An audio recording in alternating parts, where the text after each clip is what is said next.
входе на подстанцию никаких игр. Все слушают внимательно, ничего лишнего не трогаем. На подстанции высокое напряжение 110 тысяч вольт. После обязательного инструктажа по технике безопасности для ребят открывается мир энергетики. Здесь школьникам рассказывают о деятельности энергокомпании, ее истории и о перспективах развития на ближайшие годы, а также о нюансах профессии, требующей не только специальных знаний, но и высокой ответственности. Работа опасная. Значит, первое, что должно стоять во главе, это безопасность при эксплуатации электроустановок.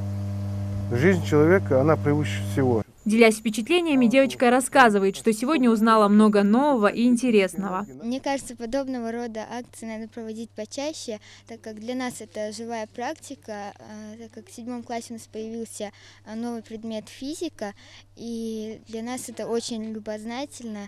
После общей экскурсии ребята посетили рабочие места сотрудников, диспетчерский пункт и сердце подстанции «Главный щит управления», где ребятам предоставили возможность увидеть работу изнутри и понять, насколько важна и ответственна профессия энергетика. Точно так же вот есть, вот видите, да, 35 киловатт линий. И вот наверху, да, вот управление было 110 киловатт. Лектором практического занятия для школьников выступил первый заместитель директора и главный инженер филиала Рамзан Таршхоев, который рассказал, что их цель – привлечь внимание детей к важности бережного отношения к электроэнергии. Плюс также немаловажный аспект данной акции – профилактика детского электротравматизма.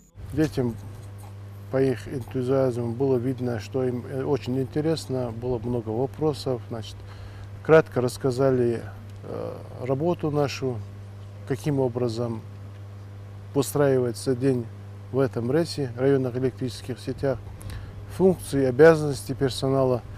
Значит, рассказали один день электромонтера. Сегодня очень важная для нас, для наших детей была экскурсия. Очень познавательная. Руководители этой организации объяснили нашим детям, как себя вести с электроприборами, насколько это важно, беречь нашу электроэнергию. Лучше один раз увидеть, что ребята и сделали. Пройденный материал школьники усвоили хорошо и обещали впредь беречь